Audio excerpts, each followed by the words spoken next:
చంద్రబాబు నాయుడు పుట్టినరోజు వేళ ఆంధ్రప్రదేశ్ రాజకీయాల్లో అనూహ్యమైన పరిణామాలు చోటు చేసుకుంటున్నాయి.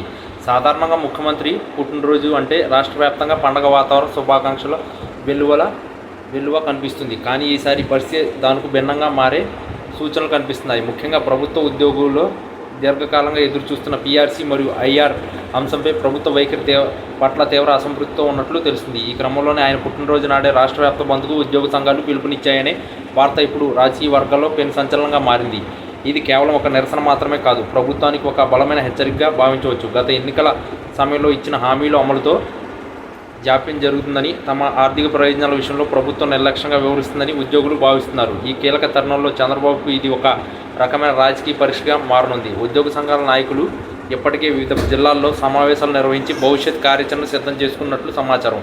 ముఖ్యంగా కొత్త పీఆర్సీ అమలు విషయంలో ప్రభుత్వం నానుడు ధోరణి అవలంబిస్తుందని, మధ్యంతర వృత్తి పైన కూడా స్పష్టత లేకపోవడం వారి ఆగ్రహానికి ప్రధాన కారణం. పుట్టినరోజు వంటి సందర్భంలో ప్రభుత్వం నుంచి ఏదైనా తీపి కబురు అందుతుందని ఆశించిన ఉద్యోగులకు ఇప్పటి వరకు ఎట్లాంటి సానుకూల సంకేతాలు అందలేదు. దీంతో నిరసన గళాన్ని ఉధృతం చేయడమే ఏకైక మార్గమని వారు భావిస్తున్నారు. ఈ బంద్ ప్రభావం కేవలం సచివాలయంకే పరిమితం కాకుండా రవాణా, విద్య మరియు ఇతర కీలక అంశాలపై కూడా పడే అవకాశం ఉంది. ప్రభుత్వం ఈ పరిస్థితిని ఎలా ఎదురుబోతుంది అనేది ఇప్పుడు చర్చనీయాంశంగా మారింది. ఒకవైపు అభివృద్ధి పనులతో ముందుకు వెళ్తున్నామని చెబుతున్న ప్రభుత్వం, మరోవైపు తమను పట్టించుకోవడం లేదని ఉద్యోగులు వాదిస్తున్నారు. రాజకీయంగా చూస్తే ఈ పరిణామం విపక్షాలకు ఒక ఆయుధంగా మారే అవకాశం ఉంది. చంద్రబాబు నాయకత్వంలోని ప్రభుత్వంపై ఒత్తిడి పెంచడానికి ఇది సరైన సమయమని ప్రతిపక్షాలు భావిస్తున్నాయి.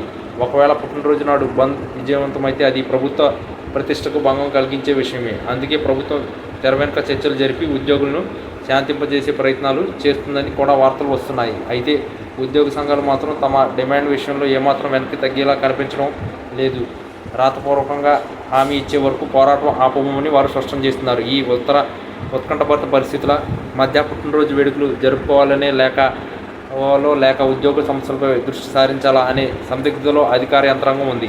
రాష్ట్ర ఆర్థిక పరిస్థితి అంతా ఆశాజనకంగా లేని సమయంలో పీఆర్సీ భారాన్ని మోయడం ప్రభుత్వానికి సవాలుతో కూడుకున్న పని. కానీ ఉద్యోగాలు సహకారం లేకుండా పాలన సాగించడం అసాధ్యం. ఈ క్లిష్ట సమయంలో చంద్రబాబు తీసుకునే నిర్ణయం ఆయన రాజకీయ చాతుర్యాన్ని నిదర్శనంగా నిలవనుంది. పుట్టినరోజు నాటి ఈ షాక్ నుంచి ఆయన ఎలా బయటపడతారో, ఉద్యోగుల సమస్యలను ఎలా గెలుచుకుంటారో వేచి చూడాలి. ప్రస్తుతానికి మాత్రం ఆంధ్రప్రదేశ్ రాజకీయాలు ఈ బంద్ పిలుపు హాట్ టాపిక్గా మారింది. ఉద్యోగులు రోడ్డుపైకి వచ్చి నిరసన తెలిపితే అది రాష్ట్ర వ్యాప్తంగా ఉద్రిక్తతను దారితీయవచ్చు. ప్రభుత్వం ముందస్తు జాగ్రత్తగా ఎట్లాంటి చర్యలు తీసుకోబోతుందో అన్నది ఆసక్తికరంగా మారింది. మొత్తం మీద చంద్రబాబు పుట్టినరోజు ఈసారి శుభాకాంక్షలతో పాటు సవాళ్ళను కూడా మోసుకొస్తుంది.